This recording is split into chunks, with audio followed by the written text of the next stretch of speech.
everyone, I am Rebecca from ChemKnits, and today we're going to dye some yarn in an indigo vat, specifically a hydrosulfite indigo vat using the synthetic indigo from Jacquard's Indigo tie-dye kit. Now the synthetic indigo is chemically the same as the indigo you could extract directly from the plant, and so I'm still considering this natural dyeing for the purposes today, even though the source is from a lab. But I have dyed yarn with plant-derived indigo in the past, which would have gone well if I went straight for the hydrosulfite vat, but I tried to set up an iron vat and that didn't work, and so I had to resurrect it, and it was a whole ordeal. I'll have that playlist down in the video description. Today, however, is going to be about preparing the yarn to do some resist dyeing on yarn, using two different techniques to create three different colorways. We are going to dye twisted skeins of yarn to create resist, and I'm also going to use rubber bands to make resist onto our yarn. The yarn today we're going to dye is Knit Picks Simply Cotton Fingering, which is 100% organic cotton. For two of the skeins that I have, I am going to take off the labels and twist them really tightly. Fairly tightly, because the twist that we have here is going to provide some of that resist. And by resist, I mean it's going to limit the ability of the dye, and don't worry, I'll talk about the dye setup in a little bit, but it's going to prevent the dye from accessing all of the yarn, giving us variation, which is going to be really beautiful. One of these skeins I plan to dip into the vat once, but the other we're going to untwist and retwist each time and dip it a total of 3 times to see what differences we could see. And then for our rubber band project, this is also a type of resist you've seen me do multiple times. However, normally I might use zip ties instead of rubber bands, and it was a little hard to apply the rubber bands onto the yarn. I'm placing them pretty randomly, folding and trying to fold the rubber bands on top to create tight resist points. The reason why I decided to go with rubber bands instead of zip ties is that an indigo vat is a very tactile process. I'm going to need to submerge the yarn into the vat with my hands, squeeze and release to help the dye get into the yarn. And if there's a lot of zip ties around, that's going to be harder.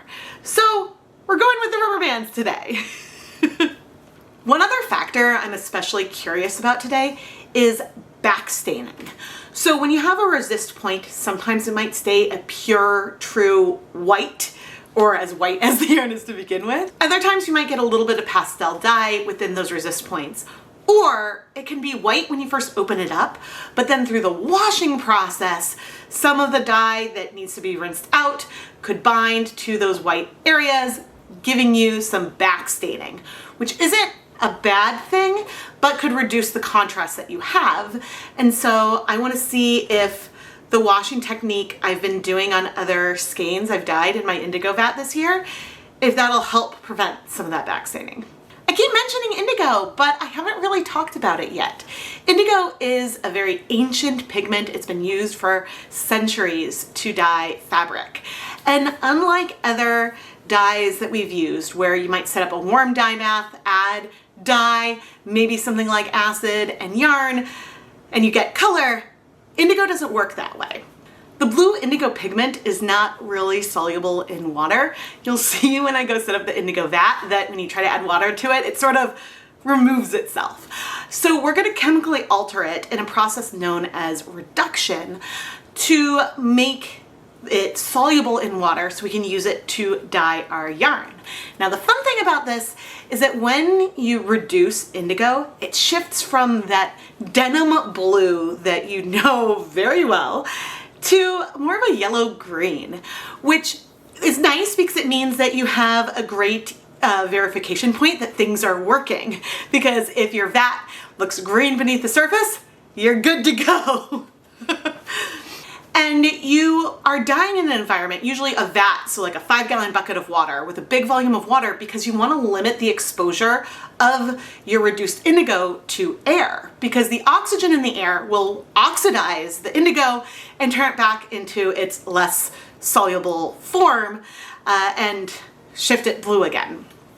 So the whole thing is a lot of fun because you get to watch your yarn go from damp to green And then as soon as you expose it to air again, it starts turning blue. It's a lot of fun.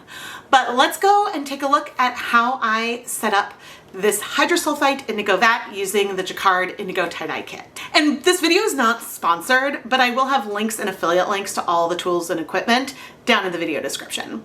The Jacquard Indigo Tie-Dye Kit has all of the chemicals that you need to get started on your Hydrosulfite vat. This vat is really great for dyeing cotton and other plant-based fibers. In addition to the kit, I recommend that you get a good pair of gloves that goes up to about your elbow. That's really handy because it allows you to submerge your hands into the vat further. Since we are going to be mixing some dye powders, I will be wearing a respirator mask or N95 mask while I am dissolving the dye powders into our vat. And I will be wearing safety glasses throughout the entire process. You're going to want a 5-gallon bucket with a tight fitting lid, a stick or some kind of stirring stick that can reach to the bottom of your 5-gallon bucket and scrape the sides. And then you'll want some various other containers to have on hand for while your yarn is oxidizing. All of the tools and equipment are dedicated for dyeing yarn and not used for the preparation of food. Other helpful but optional items include a hose nearby and a kettle if you want to warm up your water to help you dissolve your various powders. To set up the indigo vat, I filled my 5-gallon bucket about 2/3 of the way with water, and I added a little bit of hot water to warm things up a little bit. Then I dissolved 100 grams of soda ash in some hot water, added it to our vat and stirred. 50 grams of the reducing agent, the sodium hydrosulfite, I dissolved that in hot water, added it to the bucket, and then attempted to suspend or paste 20 grams of the pre-reduced indigo dye. But as you can see, it's not dissolving. That's why we need to reduce it. But I did at least get a lot of it wet before transferring that to the vat. And you can see that very quickly things started to turn green. I stirred everything in one direction, trying not to splash a lot, and then removed the stir stick, put the cover on, and let everything settle for 30 minutes to an hour before getting started. If you want more details on how I set up the indigo vat, go and watch Dyepot Weekly 528 for a longer form of this summary. The instructions are contained within the Indigo Tie-Dye Kit, but you can also download those for free on Jacquard Products website, so that way you can see what they recommend that you have on hand. With the vat set up, there's another big thing that we need to do that's just as important as having the vat ready to go, and that is fiber prep. We have already set up the resists on our yarn, but we want to make sure the yarn is wet. And we're gonna do that by pre-soaking it. And I'm pre-soaking yarn here for a number of different projects all at the same time. Pre-soaking will help with a few different factors. One, it'll help you get more even coverage in theory, even though with our resists we're hoping for less even coverage. But if it's wet, it's easier for the dyes to soak into the fibers. And some cotton yarns are very absorbent, others are not, and so they need that longer pre-soak. But the other thing is that if you're bringing dry, fluffy yarn and submerging it into the vat, and then when you squeeze it, you're gonna release a lot of air bubbles, which is gonna introduce oxygen into the environment, and well, we want to avoid that. It's not the end of the world. These indigo vats can last a long period of time, but if you can avoid introducing air into the dye bath, that's better.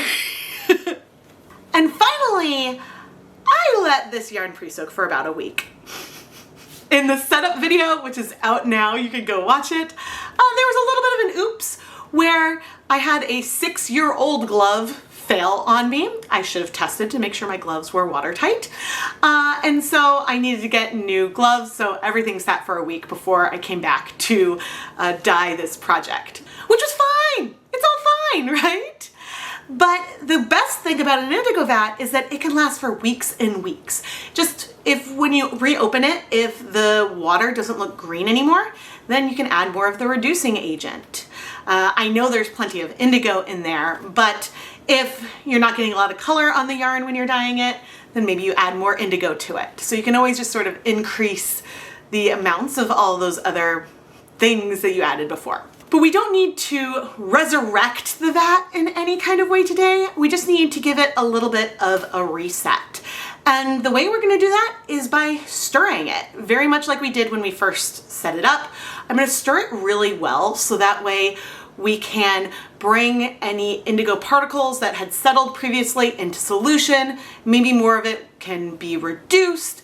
And then we're gonna put the lid on and let it sit for 30 minutes to an hour to try to allow those particles that we just lifted up through stirring to let them settle back down. I think this is particularly important if you want to avoid any spots or uneven patchiness, because if one of those spots lands on the fiber, then maybe it would give us like a dark spot, which honestly is not something I care about, but they recommend letting things settle. So that's what I'm recommending to you. But now finally, let's go dye our yarn. Here's my first resist, which has a little bit of dye on it from my hands. But I squeezed out all that water, and now I have it beneath the surface of our vat. I'm filming multiple videos at once, and you can't really see much of what's happening beneath the surface, but I'm squeezing and releasing, squeezing and releasing. And oh no, I forgot, shoot, to squeeze as I remove it. See how bright green it is? But then look what it's gonna change into in not that long. The difference between something I removed a little bit ago and now, like, it's just, you gotta wait for it to oxidize. And I'll set each of these in their own little pan, I think, so they can be a little more spread out. There we go. But I'm gonna set this aside and let's do our 2 twisted skeins. All right, I'm gonna squeeze it first, squeeze out as much of the air as I can, and then we're gonna bring it under the surface. Now I twisted these as tightly as I could for this first twist. One of them, I think I'm gonna leave with just 1 twist, and the other I might do a couple, but I'm actually gonna squeeze and remove this one now. And check it out. Hopefully we're in focus. I don't wanna touch the camera. That's so cool. All right, I'm gonna do the same thing over here. The reason why I'm staggering so many different projects, even though I'm planning on having multiple different videos, is that it takes some time for things to oxidize completely. And so hopefully this will work pretty well. Okay, trying to squeeze it in the pot. Okay. I know I could leave it in for even longer, but man, okay, so even in that little bit of time, see the difference in the oxidation there? Oh, that's so cool. Ha! Okay, I need to wipe my hands up. I'm gonna cover the bucket. And we're gonna wait until I untwist these. But I'm gonna set these aside. Here are the 3 different yarn resist colorways. I suppose I have other resist colorways I plan on doing in another video. But we have our 2 twisted skeins and then our rubber banded skein, which I thought would be a little bit easier to work on than, ooh, look, we've got white in there. Oh, I'm so excited. I thought that this would be, oh, look at all that green though.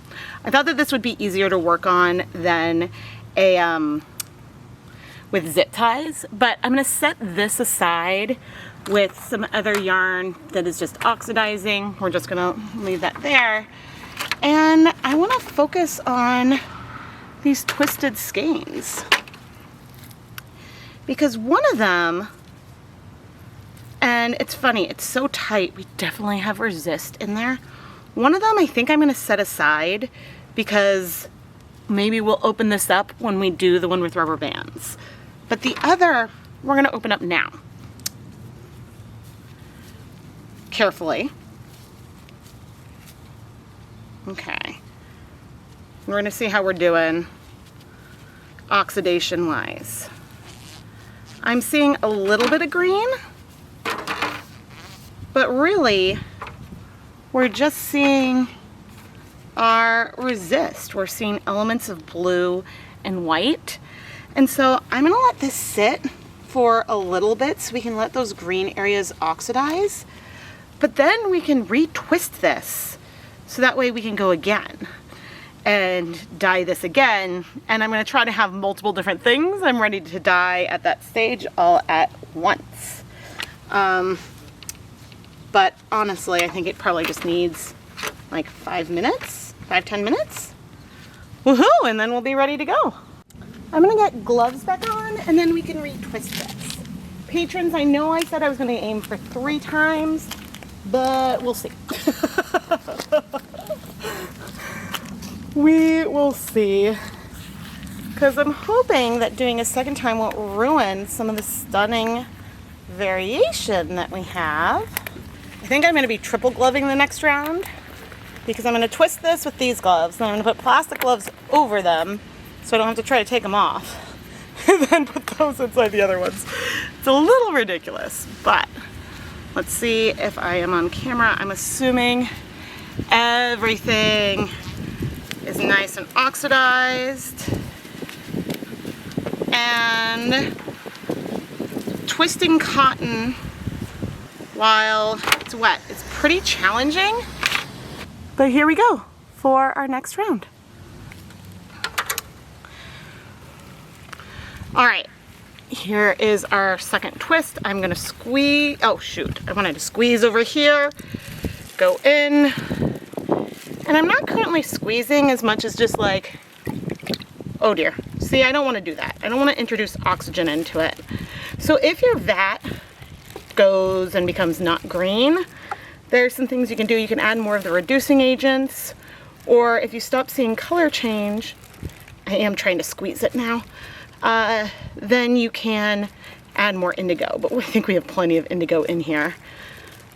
Okay, I'm gonna squeeze, bring up. Ooh, look at those color differences. Did you see how he has some areas that are brighter green and we're definitely not focused on me? And I can't touch the screen. There we go, maybe. Okay, I hope that this works great. We're gonna set that aside. Looking at our skein, I'm seeing variations in the blue, and that has me so excited. Because have I ever done a twisted skein of yarn into the same color 3 times? I don't know. So I'm not seeing very much white. We do still have some areas that need to oxidize, but we've got a lot of lighter blues and darker blues. And this is super, super exciting. Super exciting. But I guess I'm gonna set this aside, and I think we'll come back in a little while so that way I can twist it up and we can carry on. Eek! This is so pretty. Oh my gosh. Okay. Let's try to twist this one more time. I think that this might be the best way to get a lot of tonal variation on indigo cotton yarn. Because twisting, as far as resist goes, it's a very easy resist you can do. A lot of other resists like take time to put on and off, but this is simpler. So I guess into the bucket we'll go one more time. All right, here's our third twist. Squeeze out the liquid, and in we go. I can't believe this is, I mean, I say, oh my gosh, I can't believe it's working this well. Like, I can believe it's working this well. It's just really exciting that it's working this well. All right, I don't want this dip to be very long. I'm gonna squeeze, remove over here, but we can see variation immediately. Immediately. Oh, I'm so excited. Okay. Ha! All right, let's set her aside. Okay, I know that with our top skein, we submerged it multiple times. And we did retwist it, but you can see a difference between the one that was only twisted once and the one we twisted multiple times. And it's been a little bit, but I thought I saw some green in there. And then of course we have our other resist friend, which does have tonal variation in here, not even counting these like resist marks. And so that's pretty cool. I'm a little nervous it's gonna start raining. So I have a bucket of water here and we're gonna add our resist yarn. I'm not undoing it yet. I'm literally just adding this into the water to see what happens. Now, as we get flower petals in, oh come on, I'm only wearing one glove currently. All right, some color is coming off right away. I mean, we know from the first skein I watched from this bucket that we're gonna need to do a lot of washing, but I figure soaking for a little bit in just some plain water, I mean, it may not help very much, but it certainly isn't gonna hurt. And especially if it starts to rain outside, it's just a starting place. Plus, I'm gonna be honest, I'm filming so many different projects that my SD card is about to go. So that's something else I need to be careful about. But my plan is to rinse all of this yarn as much as possible before I go ahead and undo the resists. And that is to reduce the amount of backstaining that I might get. It may or may not work, but in theory, hopefully that this makes sense, that if you remove the resist sooner, you're more likely to get some backstaining or transfer of some of the blue to those more white areas, which we may see anyway. But if I can at least rinse out some of this excess now, then hopefully that'll help a little bit. With my indigo projects, I like to start doing the washing outside, where I can use the pressure from the hose to help rinse out the extra indigo. Long washes like this aren't unique to indigo. Think about dyeing cotton with tie-dye. It can take a lot of washing. And so starting off by soaking, rinsing our 3 resist skeins, hopefully we'll get some coverage. Now, I am attempting to leave our resists intact. And the reason for that is that I was concerned about backstaining, which I talked about before. And so my thought is that if I rinse this a lot before opening it up, then maybe we can preserve some of those white areas in the yarn. After a number of rinses outside, I came inside and rinsed with a little bit of soap, still with our yarn twisted and still with the rubber bands on. I'm using Synthropol here instead of dish soap because maybe it works a little better.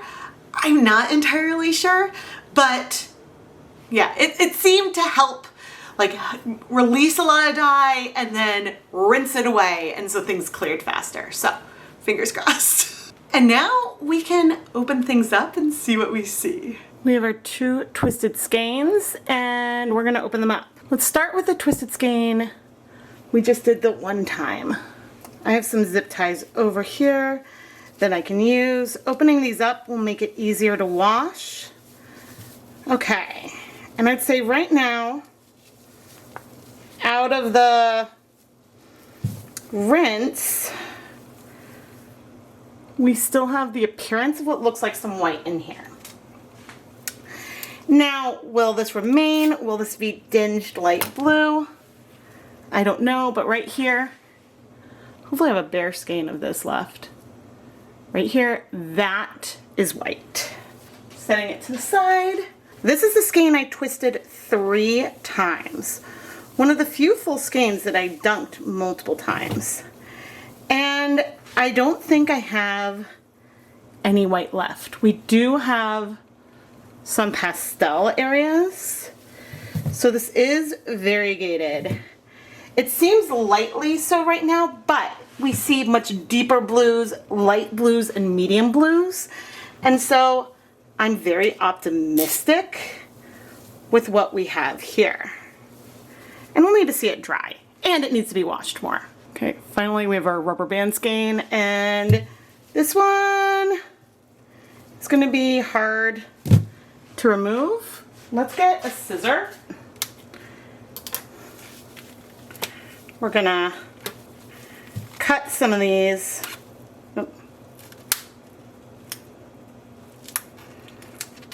And when I do a cut, it's going to be very, very careful. Hoo-hoo! We got some whites left. Oh, that's so pretty.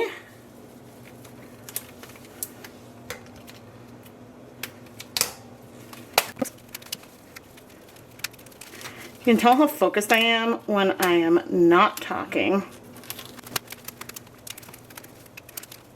Oh, phew, that's part of a tie. I was concerned that I had ripped it, because that would have been sad. Oh, there's one more.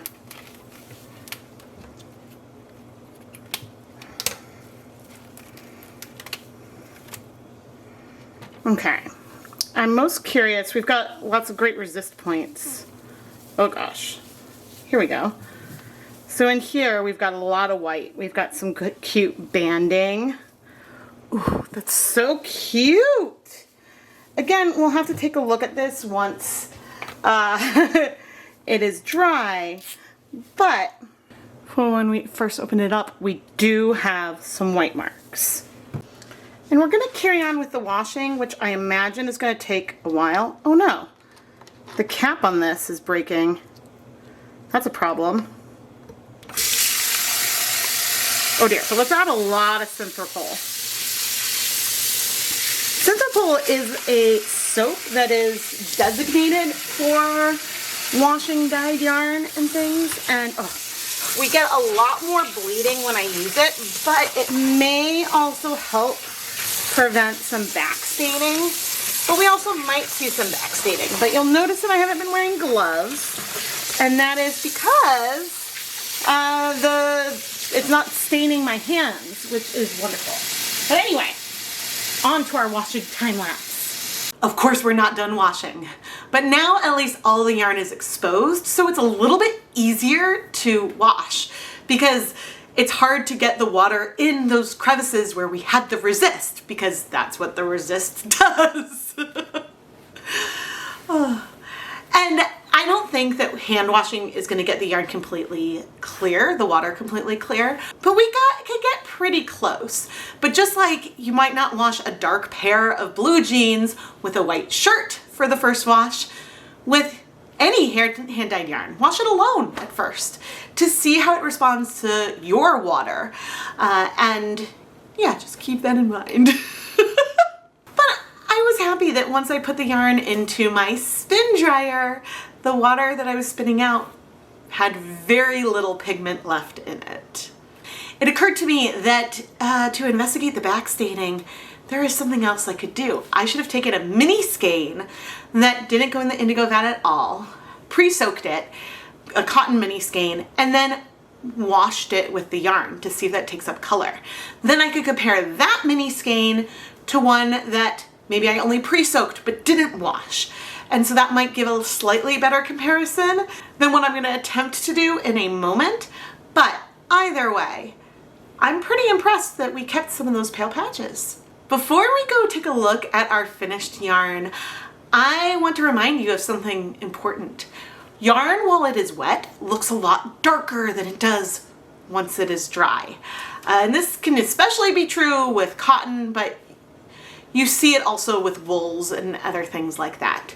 And so if you like the color you see on your indigo dyed yarn and that's the shade that you want, you may want to dip it into the vat a couple more times. It does seem like the length of time you have the yarn submerged in your vat makes a difference for the intensity of the color you see in the end, but also the number of dips. So if you, just like we did here when we twisted multiple times, if you submerge your yarn, bring it out, let everything oxidize, and then dunk it again, you can continue to build up that color. So that's important to keep in mind. But anyway, let's go see our yarn now. Here is all of our resist dyed yarn that I dyed in my Indigo Vat. We have our skein that we wrapped up in rubber bands. We have our skein that we twisted into a tight skein and put it in the indigo vat and then untwisted it. And then we have our skein that we dyed twisted, but then we opened it up and retwisted it 2 more times. Now clearly this skein that went in 3 times has the most pigment on it. It has the most color. But after that, I would say that our rubber band colorway has more color than our twisted colorway, which makes sense. This skein was twisted tight enough that it was really hard to squeeze when it was in the indigo vat. I couldn't squeeze it very much to push liquid into it, and so that gave us a good amount of resist, and we have a lot of white left. Now, speaking of our white areas, this is an undyed skein of our Simply Cotton fingering. And I would say that looks really, really white to me. Maybe it has a hint of blue and has a little bit less yellow than the original yarn. And here we are up on the twisted skein. I mean, maybe there's a tinge of color in there. But overall, I would say that doing all the rinsing while things were still in their resist form, either the yarn was still twisted or the rubber bands were still on, and then doing a lot of washing with either dish soap or Synthropol really did help prevent a lot of backstaining. Now up on our skein we twisted 3 times. We have some tiny patches of lighter color. Maybe there's a hint of white, but that's more of a pastel blue. I'm not feeling as much contrast, but again, we dyed that skein 3 times. I want to take this opportunity to give a huge shout out and thank you to the ChemKnits Fiber patrons, including Michelle Martin, Tamara Svanes, Don Jans, Bernadette Crum, Jessica Parco, Karen Siegel, and the rest of the names you see on the screen right now. Patreon is a really great way that you can help support all of the content here on the ChemKnits Tutorials YouTube channel, and there's some really fun perks like early access to the Dyepot PS series and fun shoutouts like you just saw. You can find more information at patreon.com/ChemKnits. I'll also have the link down in the video description. I have still not done any kind of fabric-based resist with an indigo vat. I've dyed a lot of yarn, and this year actually only all cotton or cotton blends. I haven't dyed any wool this year, which I hope to at some point, but maybe that'll have to happen down the line with one of my additional Jacquard indigo kits. I have a couple now. But I'm really excited to try dyeing some shirts in the indigo vat and trying out some shibori techniques. There's some triangle folds and accordion folds that I'm really excited to try. I think I want to dye a lot of tank tops for myself because honestly that's what I wear most of the time. But I also just want to do some t-shirts maybe for me and the kids. We'll see how much is left in that indigo vat that I have. I think I've only dyed, I'll have to recalculate, a little over 2 pounds of yarn, and there should be enough dye in there to dye 5 pounds of fiber. So we've got more dye and there's more we can do with this vat without setting up a new one. I am Rebecca from ChemKnits, and I think that these are 3 of my favorite results that I got from indigo dyeing. There's one more technique I used. Well, okay, fine. There's 2 more videos with techniques I used to create a variegated yarn. And I'm a huge fan of one of them, less of a fan of the other. And actually one of those techniques, if I show all the other yarn I prepped for the first big push of indigo dyeing, I don't know if you'll be able to guess. But the other is fairly obvious. Please subscribe and turn on your notifications so you never miss anything. I filmed all of these projects at once, and in the clips, which were really long because I wasn't touching the camera in between, I would be switching from one video to the next and then back to the first, so hopefully I'm coherent throughout the whole process. The biggest downfall with these resist techniques were that it was a little annoying to add the rubber bands onto the yarn. It might be easier to tie using, say, like acrylic yarn or something, but the rubber bands did work and did give us good resists.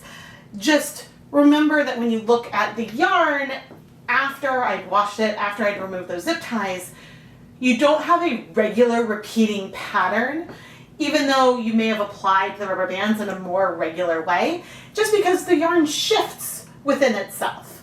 And that's totally fine. I think you could set something up where you might get more regular repeating, but you'll have to tie it up a little less randomly. Dyeing the twisted skeins give you a much more random pattern overall, but it also gives some softer shifts between the different colorations. Don't forget to subscribe to see more content, including more different ways that you can dye yarn with an indigo vat. And an indigo vat that started off as successful this time, well, with one minor hiccup. But overall was very successful versus my very first attempt where the vat didn't work and I had to resurrect everything. So I'm glad things worked this time. Thank you so much for watching.